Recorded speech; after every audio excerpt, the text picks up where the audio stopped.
Welcome, everyone, to this week's Coaches Connect. This week, I'm joined by a special guest, and that special guest is Nick. Nick, I actually don't know how to pronounce your last name. Is it Lamb or is it Lambe? What would you guess? Um, oh, it's a tough one. I think it's Lambe. It's lamb. It's Yep. It's okay. okay. It's 50-50. It was 50-50. So we have Nick Lamb. I told all of you a little bit in Facebook posts about Nick and about Nick's background, but I'm going to make him repeat a little bit of that today. If you haven't seen some of his background, and we are really focusing on all things public speaking today. And I'm very excited about this topic, public speaking, how that's relevant to you as a coach, the intersection of public speaking and storytelling. But first, Nick, tell us a little bit about yourself. Give us a bio rundown. Absolutely. Well, welcome everyone, and thank you for having me here. I have been in the industry for coming up on 15 years as a coach, and have worked in a variety of different backgrounds. Notably, I spent a lot of time working in sleep, the domain of sleep, which I know is not related to public speaking, but was providing a lot of sleep related education for the industry, which ultimately led to me having the opportunity to speak a tremendous amount. I was at a peak point, was speaking roughly 5 to 7 events a month. And over the last couple of years, between that time spent in public speaking and just seeing what I felt was a bit of a gap and void in our industry specifically, I have been focusing on teaching public speaking skills and teaching public speaking skills in a variety of ways, and a variety of ways where they're more accessible, not just in a speak from stage in front of thousands of people context, but really what these skills are and how they can show up in your professional lives, how they can show up in your personal life, how they can ultimately help to make you better, more influential, more impactful coaches. Awesome. Thank you so much. Thanks for the little intro. So today, most folks on the call are going to be health coaches, nutrition coaches, whether starting out or transitioning, or pivoting or building up a side hustle. And Nick, I'm curious, like why do we care? Why public speaking for coaches specifically? Like how is this a transferable skill, perhaps above and beyond of that speaking from stage? Yeah, absolutely. So the way I look at this is, first and foremost, public speaking. If you have something worthwhile to share, if you have a message to share, you have something impactful to share with others, which you all absolutely do, and anyone has the potential to listen, they are the public. And when you are sharing that message in whatever medium that is, whether that is on social media, on a Zoom call, face to face, in front of a small group, you're speaking and you're sharing that message. So at the heart of really everything we do, it's all public speaking in some way, shape, or form. But specifically, the skills attached to public speaking, first and foremost, these are skills that are available to everyone. I think there's a lot of sometimes misconceptions as it pertains to public speaking, that it's only for the naturally charismatic or those who are just more dynamic communicators or who are better storytellers by nature. And the reality is that the way you currently speak, the way you currently communicate is just a set of behaviors. And in the same way, so if you think of yourself as being someone who's a lot more shy or a little bit less clear in the way that you communicate, that's just a set of behaviors. You've been practicing being shy or being less confident in the way you speak for 5, 10, maybe even 20, 30 years.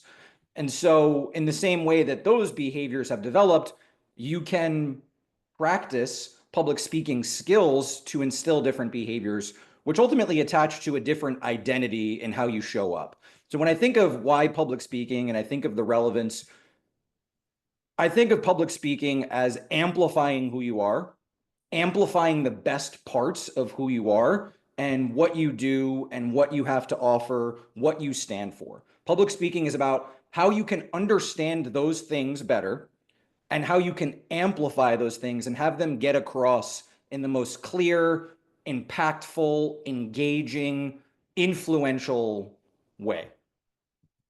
So Some byproducts of that, you're more clear in your message, you're more confident, you have more conviction in the things that you share, which ultimately leads to having more believability. And I think this is an underestimated piece of what we do. But how much believability and conviction do we instill in other people with the things that we ultimately share? And then, of course, at another level to public speaking, it increases the level of authority, perceived authority, the level of influence that you're able to have, allows you to deepen your connections. So when we're going to dive obviously into storytelling a bit today, when you become better at telling stories and connecting personal stories, it just deepens your relatability to other people, and it deepens the connections that you're able to make to clients, to prospective clients, to the community as a whole. Yeah, I heard you say, I think one of those two words, but I'm thinking influence and persuasion, right? And I think when we talk about public speaking, it is one of those multifaceted transferable skill, kind of similar to, when you get better at coaching and then you realize, that's interesting. I got better at coaching, but I also got better at talking to my friends, and I also got better at parenting, because at the end, it's actually like humans humaning better, and it's the art of communication. When we talk about public speaking, in many ways, we're talking about kind of using storytelling, personal stories to increase relatability, to have communication that is more persuasive and more influential, which can get a little icky for some people because it's like, I don't want to influence people. It's like, well, but yes, you do. If you've ever, tried to convince a spouse to eat more vegetables, that's persuasive communication. When we're trying to get clients on board because they've done nothing but Zumba 6 days a week as their main mode of movement, and you're trying really hard to get them on the weight training board, weight training train, then that's really persuasive communication. We're trying to sell them on our point of view for their sake. And that's really the difference. I think, Nick, you would agree, right? Because it's the power of influence for the good. Yeah, it's ethical persuasion and it's ethical influence. And the idea of influence, it's in a lot of facets of public speaking and communication. Influence, I feel, being at the root of it, is these things happen often subconsciously when we're listening to someone else speak and they seem very charismatic, they seem very dynamic. It's not often that we're consciously thinking about what those things are that make them that way or that make them more influential. These things tend to happen underneath the surface. I always say people have these subconscious sliding scales that are taking place at any given moment when you're speaking and communicating with them. How influential are you? How much do they believe the things that you're saying? How confident do you seem? All of these things that, again, how engaging are you, that they're not consciously thinking about, but that are happening underneath the surface. And specifically with influence, we actually have a framework that we teach, and I call it the window of influence. And it's the understanding that really in today's world, and I would say in a lot of facets of just human nature in general, that it's harder to, of course, keep people's attention. People are overloaded with options. People have a certain level of skepticism.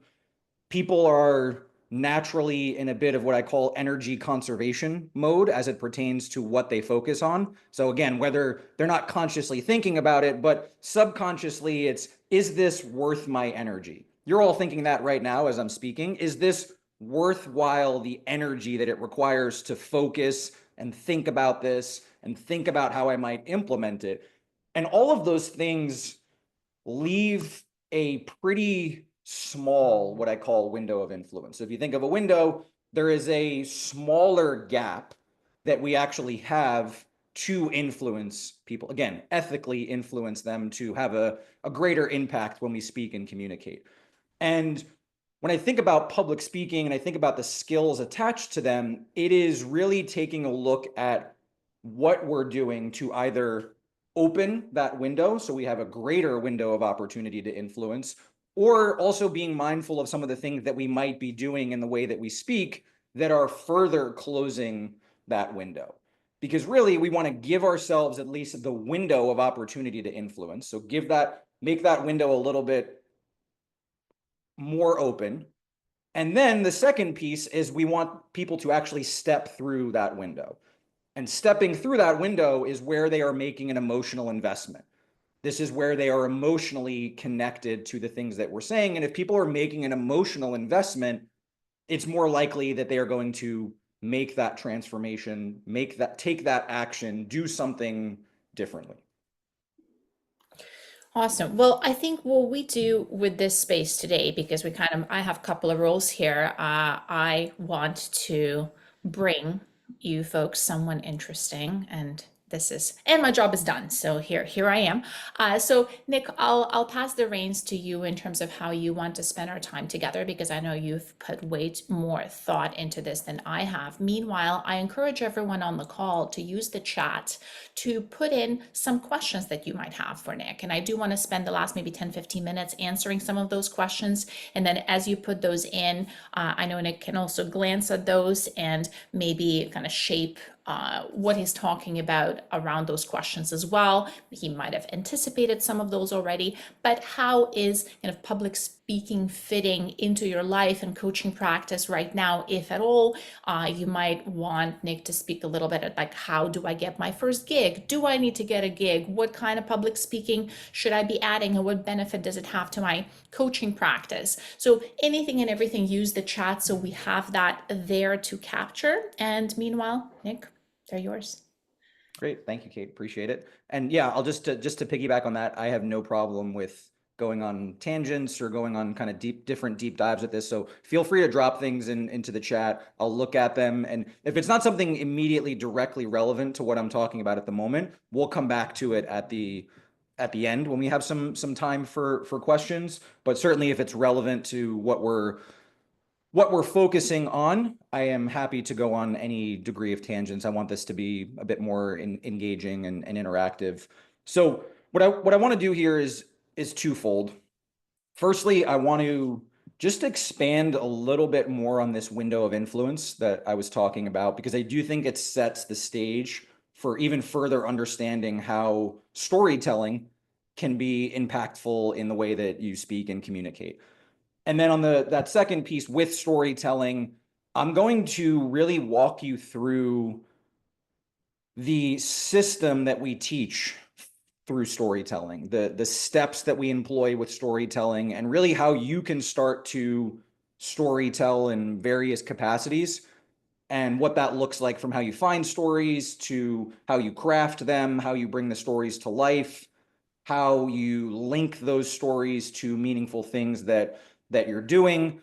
So again, here to start with this window of influence, we're operating from this place that this window is a bit more closed, even more closed for some, as I'm sure we've all experienced. And the framework that we employ for this, again, is to try to open that window more. So at the very least, you have a greater opportunity to get across an impactful, influential message.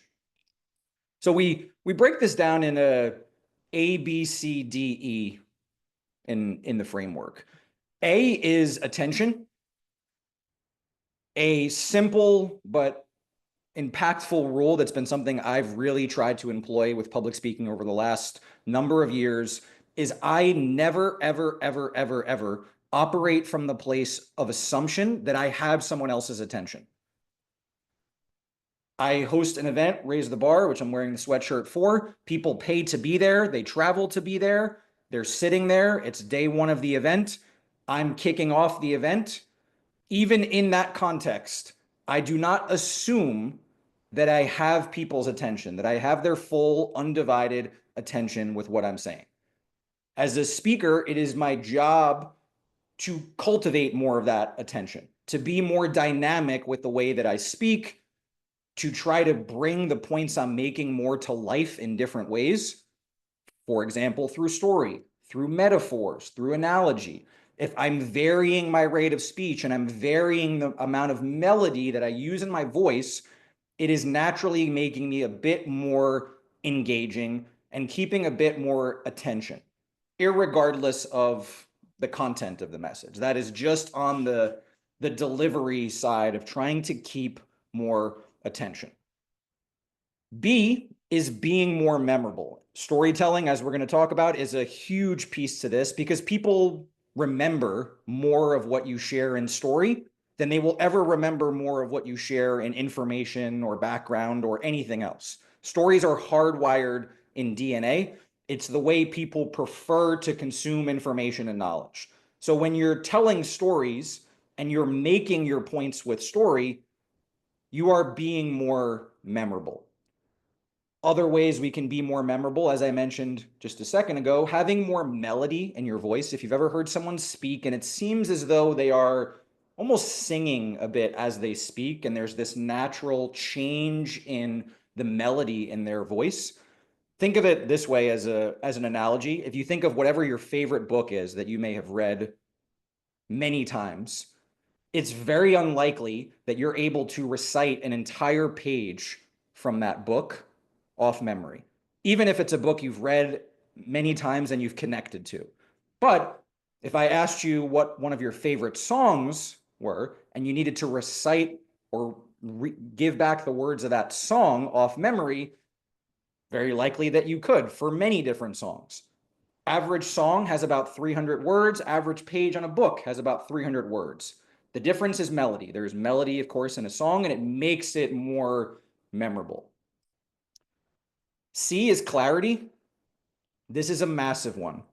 At the heart of public speaking is how do we distill down our message to its simplest and most impactful? How can we be as crystal clear as possible? And I always think of this within public speaking, whether you're crafting a talk or you're crafting a piece of content, it's always more valuable to have one primary point that you support and you make so incredibly well that it sticks and it lands and people remember it after, as opposed to 5 or 6 points that all land softly.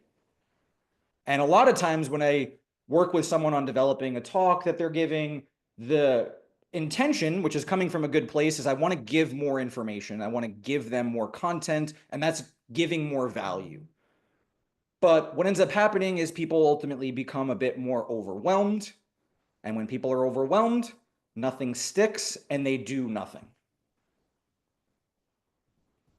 D is dynamic delivery. So this goes a bit with what I was talking about with voice. We have something we teach called vocal forms. Sometimes they're taught as vocal archetypes. These are different ways that you use your voice and ultimately your body language as well to be more dynamic in any given situation that you're in. For example, one of the forms is motivator. If I'm trying to inspire you and motivate you, there is a certain characteristic that I should have within my voice and delivery. Higher levels of volume, increased rate of speech, more energy, stronger body language. And all of these things are going to allow me to be more effective in motivating you. Conversely, if I'm trying to teach you something really nuanced and has a lot more layers of information to it, and I need it to really sit and digest for you, I need you to think about it, using that motivator vocal form is not likely to be very effective. Using an educator vocal form is going to be more effective, where I slow down, I pause more frequently, I create less visual clutter with my body language, and the only focus is on allowing what I'm saying to really absorb and digest. And then lastly is, for E, is engagement and experience. And these are all these different ways that we can make the message, make the talk, make what we're sharing more engaging and more experiential. And there's a lot of different ways to do this. Of course, engaging and interacting with the audience more, having them feel like active participants in what's happening, as opposed to just passive bystanders. So for example, when we go through pieces of storytelling, I'm going to engage you in real time to be building some stories, finding some stories, practice bringing some of them to life so that it's more experiential and it's more engaging than just, again, passively listening. So those things are what open this window, or if we do them in a different way, they can close that window even further. It can make it even harder to be more influential in the things that we're sharing. The second piece, which I mentioned as stepping through the window or getting people to step through the window, there are some ways that we drive emotional investment. We tend to think that we're more logical than we are, and we tend to think of other people as being more logical than they are. Even people who tend to perceive themselves as more logical, they are just using more logic to justify the emotion, but it is emotion first. And so when we think about speaking, we are trying to drive more emotional investment. We're trying to get people to place more emotional deposits into what we're saying. And if we think about some of the primary emotional drivers, relevance, that's me. When people can place themselves in it. Resonance, when something really that hit, oh, that really hit, or that really created a point of, whether it's point of contention or point of where it really sticks and lands with them, that resonance. Reflection, where they're really thinking about themselves. They're really being introspective and thinking about themselves in that moment. And then identity activation. So when it's, this is who I want to be, there's a layer of emotional investment. So again, I wanted to give that as a bit of foundation to this, because storytelling checks a lot of the boxes. Really, when I teach public speaking, there's a lot of layers to public speaking and to communication. Voice and storytelling are the biggest rocks, and they have the widest reaching impact. If you improve the way you use the instrument of your voice and you learn to personal storytell in what you do, it amplifies how influential and how much more confident and connected of a communicator you are, more than anything else I've seen. So storytelling is one of these things that, in all those things I mentioned, has a lot of carryover. I mentioned stories are hardwired in your DNA. It's the way that people prefer to learn information. People will always prefer for you to share something via story than for you to just give them a set of information. Always.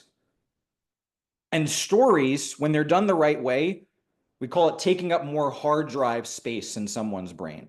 It's taking up more long-term storage space in the brain. It's sticky. This is my favorite word for storytelling. It's sticky.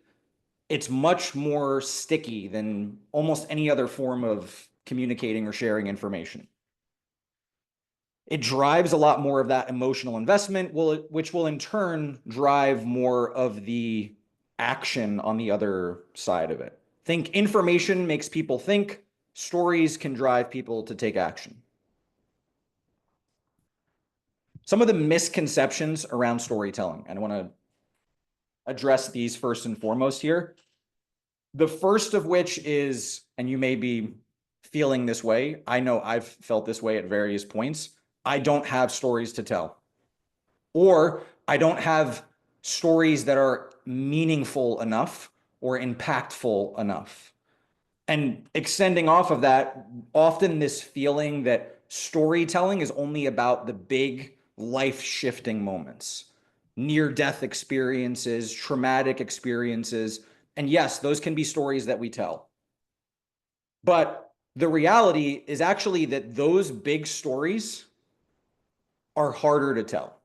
If I'm telling a story to an audience of 1,000 people and it's about a near-death experience, a near-death car accident experience, what percentage of the audience do we think has actually experienced a car accident near-death experience? Probably a pretty small number, meaning it's going to be even harder for it to feel relevant and connected for the audience. Sure, there's the bringing to life the message attached to that story, but it's harder to make it where people can say, I place myself in that. I can see myself in it. I can see myself in that situation and in that feeling, or I've experienced something very similar to that. So in reality, the day-to-day, week-to-week stories, moments, and experiences are a lot more valuable to lean into and a lot more valuable to be able to tell, because they're going to drive even more relevance and connection and even more of people being able to place themselves in it. So if you haven't had these massive, big life shifting moments, doesn't mean that you can't tell stories.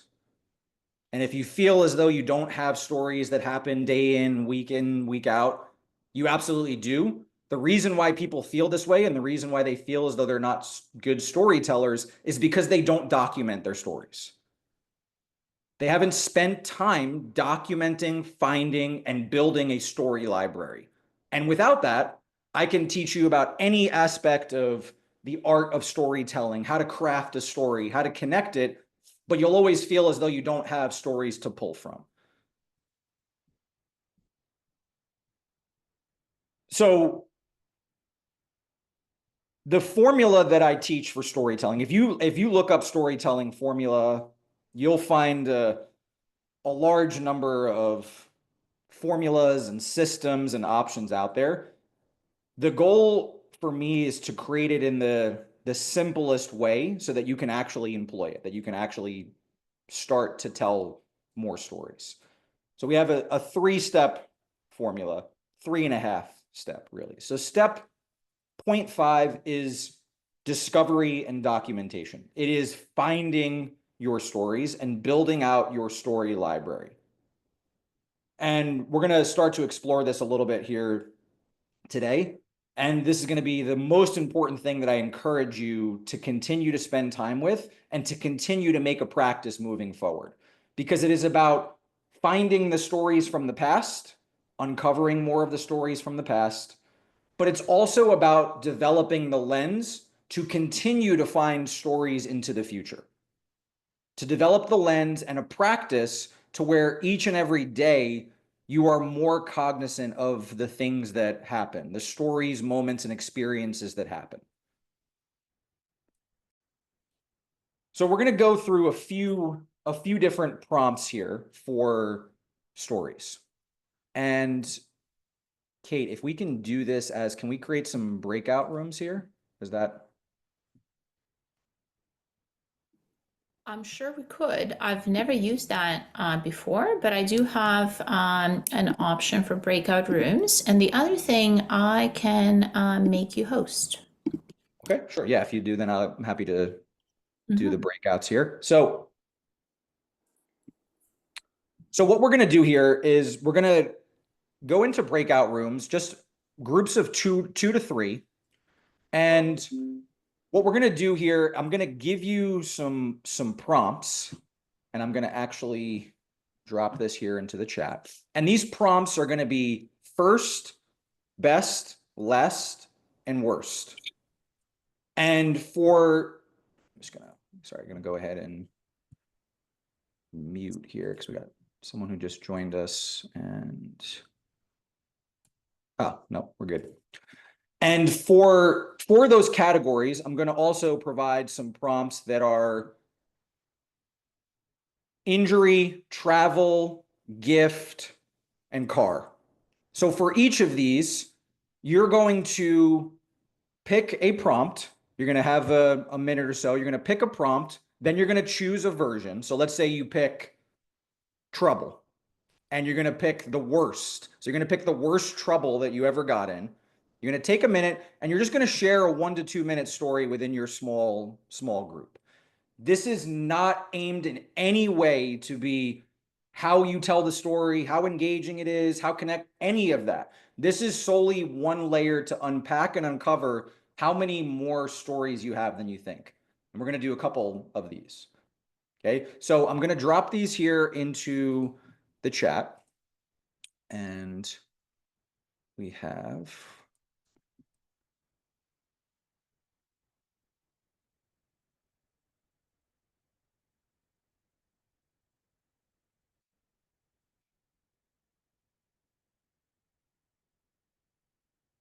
so I'm going to drop this image here.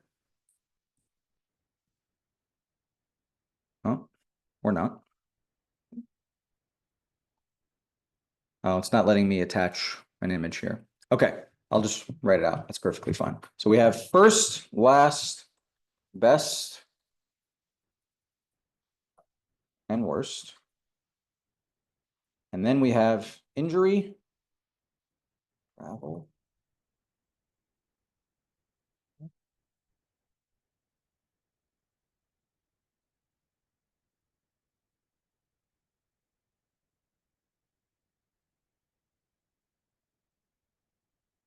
Okay, so the second layer there, the injury, travel, car, and gift, those are the overarching prompts. So you pick one of those first, and then within that, you're going to pick first, last, best, or worst. So worst injury, best travel, best car that you've had, best gift you've received, worst of any of these. Okay, so what we'll do is I'm going to give everyone maybe about a minute here just to stew on it, and then we're going to get in our breakout rooms. And of course, if you have any questions, feel free to drop them in here. And Nick, since you are doing Yes. breakout rooms, I actually suggest that the breakout rooms have 3 to 4 people rather than two, because Sure. invariably some folks will be in a place where they're unable to talk. So that way we don't have anyone just left with a uncommunicative partner. For sure. And I'll have the ability, I'll pop around to the breakout rooms as well. So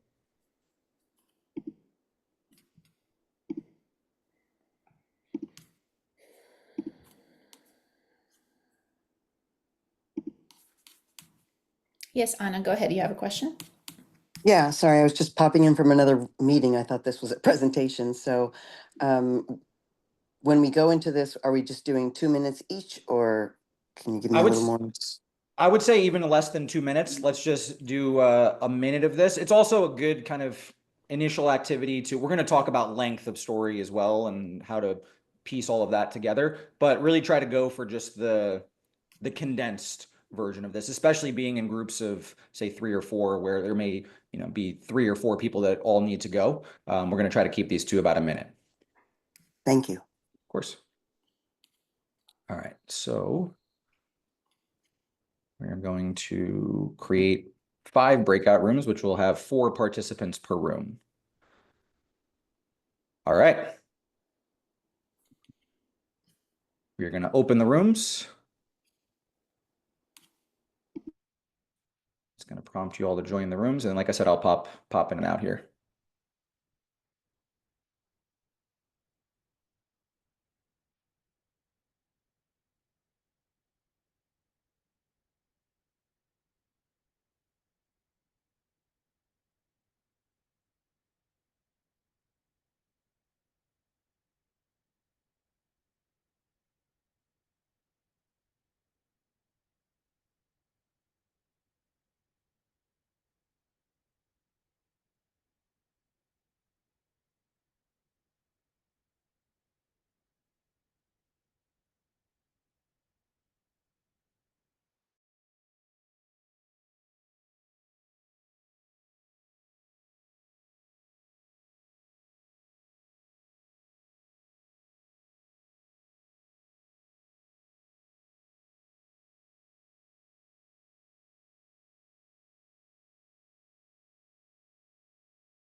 All right. Okay.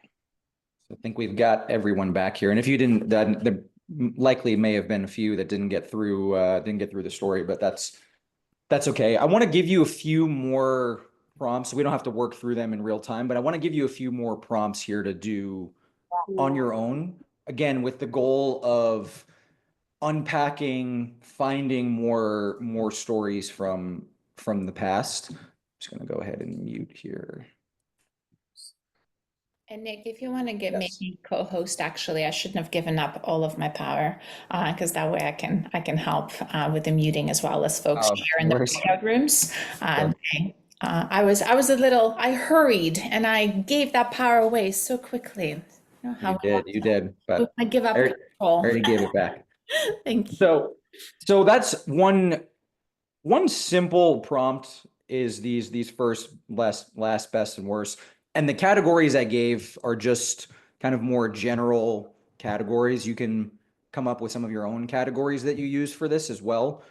What I often will do in a workshop where we have coaches as well is do this in a coaching context.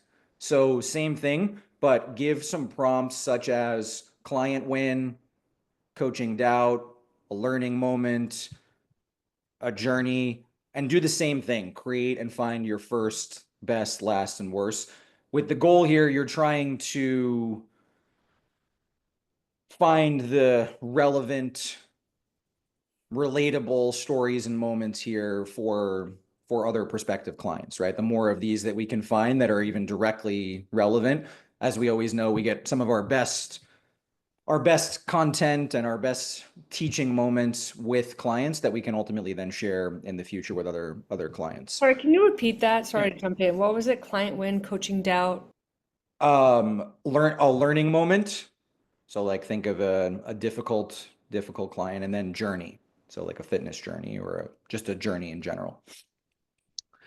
Okay, a couple other prompts here. And again, I'm just going to give these to you.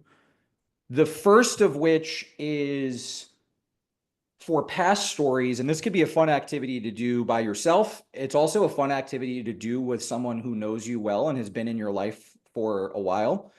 You get a large roll of white paper, the white rollout paper, and some markers and crayons, because things are more fun with markers and crayons. And you create different categories, and these categories can be time frames. They can be time frames in your life: first love, first job, college, post-college, entry point into the coaching industry, however you prefer to categorize. And what you're doing is underneath each of these categories, you're trying to come up with and remember as many moments, stories, experiences as possible. Think of it as trying to find oh, I remember when this happened, or oh, I can't believe I forgot about when this happened. And it tends to snowball. It tends to create a little bit of momentum. As you uncover one thing, it leads to another. And again, this can be a fun activity to do with someone who will also be able to uncover some things and who's been in your life for a while. And then the other that I'll give you, and this comes from Matthew Dix, and if anybody is not familiar with him, he is a author and a tremendous storyteller, and he calls it homework for life. And this is carving out, and I always say shrink the investment for this, make it as simple as possible, carving out 1 to 2 minutes each day. And whether you open this up as a note in your phone, or you have a journal you can write in, or wherever you prefer to keep this. And for each day, again, it could be as short as 1 minute, what was different from that particular day? What was one thing that was different or that stood out from that particular day? And I can tell you the intention of doing that every single day, you will uncover and unpack way more potential stories than you could imagine. You will also start to develop more of a lens over time for what are more impactful moments or experiences. And there's going to be plenty of days where you're just writing something, you're not looking at this through the lens immediately. Is this a story? Can I tell this? Can I connect this? You're removing judgment initially. It's just the practice of taking note each and every day. What is one thing that moved me that day? What is one thing that was different from that particular day?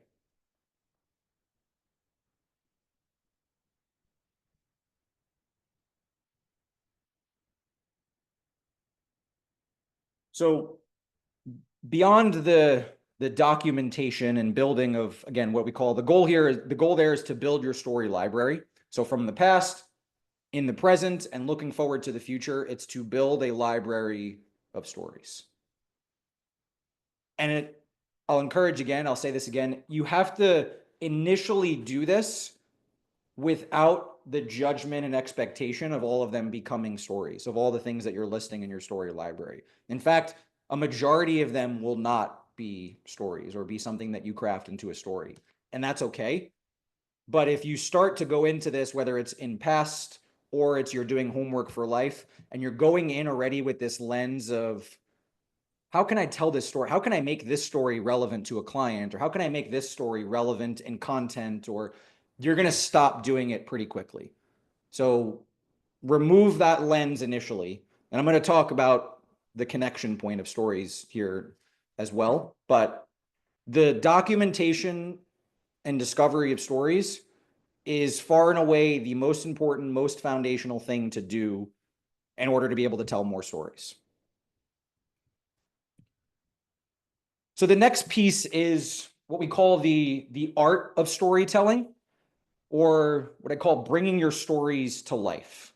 And this is the actual storytelling itself. This is how we make stories more engaging, make it where people are truly invested in the story that we're telling. And I'm going to give you a few guiding principles and guiding ideas to this.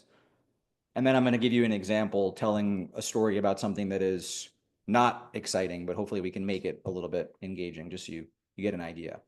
So the first piece here with storytelling, the art of storytelling, is you need to think about it as stories are placing someone somewhere else. It is placing the listener, placing the audience somewhere else. It is taking them out of the present moment. It's taking them away from where they are in the present moment and having them be envisioning, picturing something somewhere else.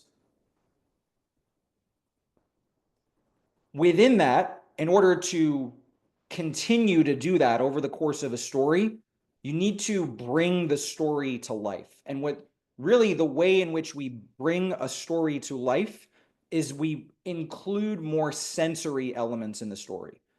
The more sensory elements in a story, the more sticky it is and the more experiential that story ultimately is. A way I think of this and the way I encourage you to think is you're trying to create a cinema of the mind. Again, where people are being placed somewhere else. If I'm telling you a story about and placing you in a kitchen, you might not have ever been in a kitchen or my kitchen, but you're still picturing a kitchen. You are being placed somewhere else. So it's creating a cinema of the mind. So I'll use just a quick example here, and I'm going to tell you a quick story about milk, cold milk.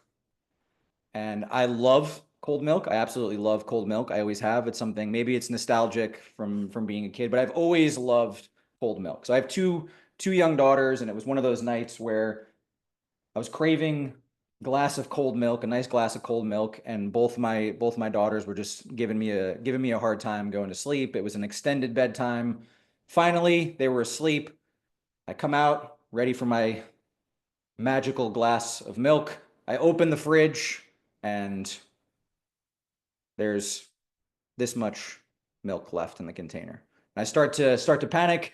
I look at the clock, I look at my phone.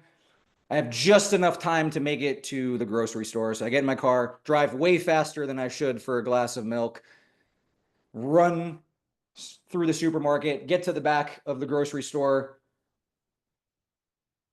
Milk is not, my favorite type of milk is not where it usually is in the store. It's not where it always is. It's my favorite brand of milk. I don't want another one. This is the one exact type of milk I'm craving.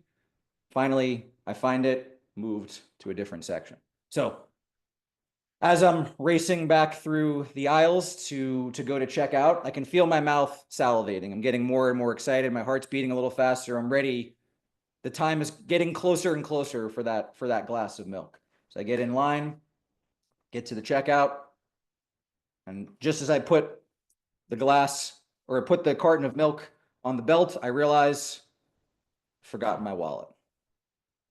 I look at my watch again. Like maybe if I drive even faster, I might be able to go home, get my wallet, and come back. And at that moment, someone behind me says, "Don't worry, I got it. I know the feeling. I've been there." So I get in my car, and at this point, I'm so ready for the glass of milk. I actually contemplate opening the carton of milk in the car and taking a sip then and there. But I know it's going to be that much better in my favorite glass. So I wait. And I get home and I pour it in a mason jar glass that I have. Just tastes so much better in this glass. And I take the sip, and it's the best glass of milk I've ever had. Okay, so you probably can't pick a more mundane, boring, unrelated topic than milk. But there are things, whether it's the sensory elements, whether it is placing seeds of doubt of what is going to happen next, placing obstacles in the story. These are things that ultimately make and keep a story more engaging. That's bringing a story to life. I want to make sure we get through some questions here as well. So I want to go through just a couple other important pieces here with storytelling as a whole. With the art of storytelling, the number one rule, think about reliving your stories, not reporting your stories. Most people report their stories. It's like watching the news. Well, this happened, and then that happened, and then this happened, and so was there, and that was the story. Relive the story. When you're thinking about reliving the story, you're bringing it to life. You're bringing the feelings in the story to life. You're bringing the characters and dialogue in the story to life, more of the sensory elements, and it automatically is going to make it more sticky. It's going to make it more engaging. So this second and third steps to storytelling that I'll go through here just much quicker, just so that you have the bigger picture of this, and then we'll go through some questions. Step 2 is the point of the story. There's a saying within storytelling, never make a point without telling a story, because it's such a valuable way to impact, but also don't tell a story without a point. Never tell a story without an actual point. And the way to summarize this and think of this is stories are about change. All stories are change. And what can be taken from, what can be learned from, what can be connected to, what can be accepted from that change that is taking place. And fundamentally, this change does take place over time, but the biggest tactical storytelling strategy I can give you is, with this change, find what we call the 5-second moments of change. Yes, it happens over time, but in reality, where the real revelation, real transformation, realization takes place is in these individual moments. Where you were, what you were feeling, when that change really took place, those 5-second moments are where you want to bring people to. That's what you want to bring to life. And when you do that, it gives you the end of your story. It gives you the ability to start with the end in mind. You're taking people to that 5-second moment where the change and realization is actually taking place. What's nice about that tactically is that it actually gives you the beginning of the story as well. The beginning is the exact contrast to the end and to that moment, because stories are about change. So if you're ending here, The beginning should be the contrast to that. Think even at the simplest level of romantic comedies, when you know exactly what's going to happen. You have two individuals who are currently in miserable points of their life and not in love. And at the end, they're going to be at a better point in their life and they're going to be in love. Obviously, there's things that happen in between that keep it engaging, but that's even the premise of something as simple as that. It's the change and contrast that is created. And then step 3 is linking, which can be something for another day. That's how you connect the stories to your actual content, coaching, to what you're doing. But I'm gonna go through here and see some of these questions here. So one of them is, what are some of your thoughts what are some of the things that someone might be doing that closes the window of opportunity? Hopefully we touched on some of those things with breaking down the window of influence. Public speaking habits are not good. Do I need Toastmasters? I will, and I'm going to share what I have to share with you all is something that I have been building, which is, I don't like saying an alternative to Toastmasters, but in some ways it's aimed at being a bit of an alternative to Toastmasters. It's a speaking and communication gym, and it's more interactive and a bit more accessible and practical. Toastmasters can be really great in the right context with the right host, but a lot of people sometimes feel as though it's too rigid and it's too only public speaking oriented, and it doesn't have as much carryover in day-to-day life and even in, say, digital world. And so while I think there are some things that can be gleaned from Toastmasters, I do think it's one of those not for everyone type of things. Again, it's a more formal methodology within public speaking. So just reading through this next one here. Recently started my own business, trying to do more presentations with the intention of generating business. Advice to help me use my strength to close more programs. Okay, so what I'll say as it pertains to selling through public speaking is most people craft a sales presentation, and I don't think that is an effective strategy where it is that typical way of putting things together that is very clearly leading to an offer and very clearly leading to a sales position. I think people have become even better at kind of identifying that and picking up on that. The goal of any presentation that you have should be to provide exceptional value and make that the primary focus. And I would say if this is something new and you're just doing more presentations with the idea of just getting more reach, I wouldn't even sell anything. I wouldn't position anything initially at the end of these presentations. I would provide exceptional value, build your talk around providing as much value and experience as possible. And don't think of it as, how is this positioning my offer? Just think of it as, how can I make this where the people here sitting in the room or wherever it might be are going to get the absolute most out of this? And I think the other piece to that is, what I often do with people is you have to create your signature idea and your signature framework. You have to really package what it is that you do best into something that is deliverable in a talk, to where it's not just a piece of information, it's something you're really guiding them through in the same way you would guide them through a coaching program as well. So filler words, the way I always explain this is, think of your message as your favorite drink, and whatever your favorite drink is, there is a distinct flavor to that drink. And anything in terms of how you speak and communicate is ice cubes in that glass. And what happens when you leave ice cubes in a glass of your favorite drink? If they stick around for a while, they melt, they dilute and take away from the flavor of your drink, take away from the flavor of your message. And filler words can be some pretty large ice cubes in the glass, unfortunately. I think it's important to understand where these filler words, and I call non-words, come from. And you actually want to distinguish them a little bit. So filler words are more on the transition in between thoughts and ideas. So the way I think of this is verbal punctuation get comfortable with how you transition from one sentence, one point to the next with extended pauses. Think of it as placing verbal punctuation. Non-words are the ums and ahs. These very often tend to happen when we're speaking too quickly.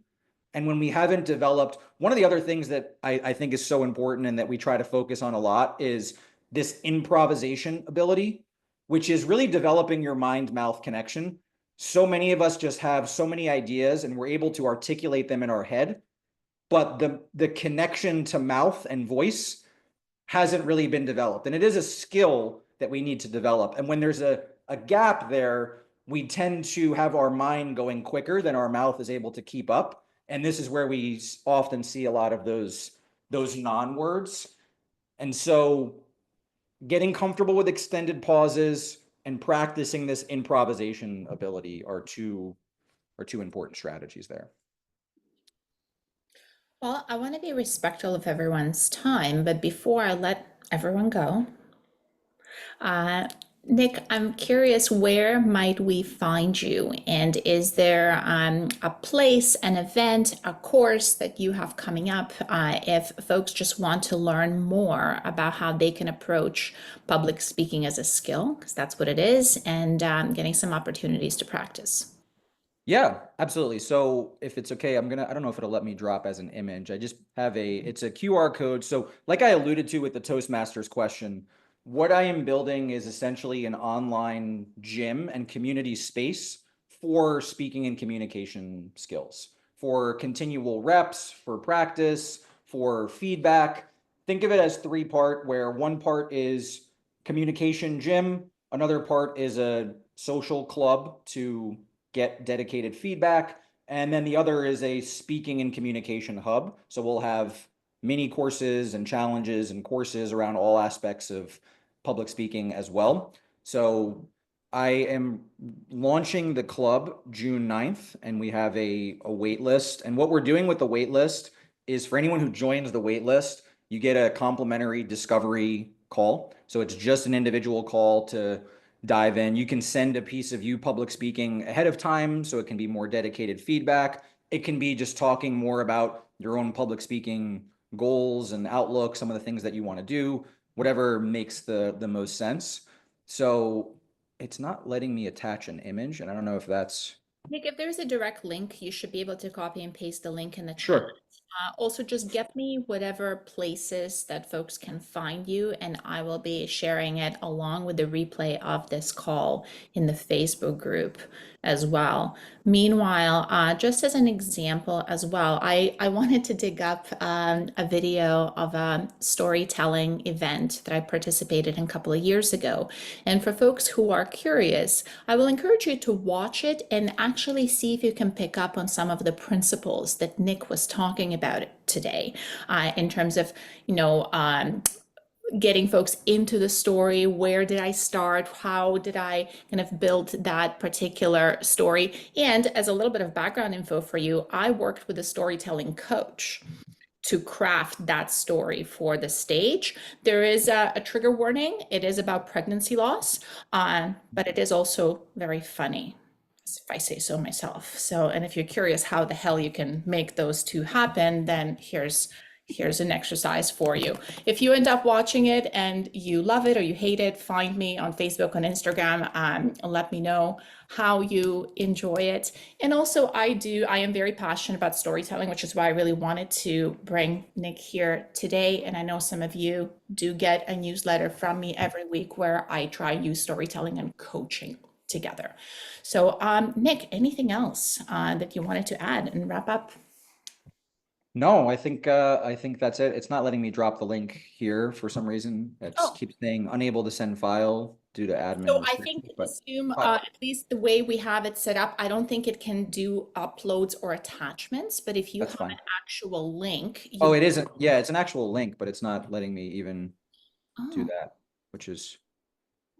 that is very frustrating. Try But sending it to me, like just kind of through the message, or you can paste it at all. yeah, let me see. Oh, now it's letting me do it. So Perfect. There we go. there's the wait list. Yeah. Okay, so you have a couple of links there. And for those watching on replay, I hope you reach out with any questions. I hope you check out the waitlist. I love the idea of a speaking gym, because if you do think about what a gym is, right, it is a space where we show up regularly to practice a skill and get stronger. And speaking is a skill. So, Nick, I really appreciate your time and expertise today. And thank you to everyone who is here live and who's watching on replay. I will see you in the next one. Thank you. That was Thank you, great. everyone. Thanks, Nick. My pleasure. Thank you.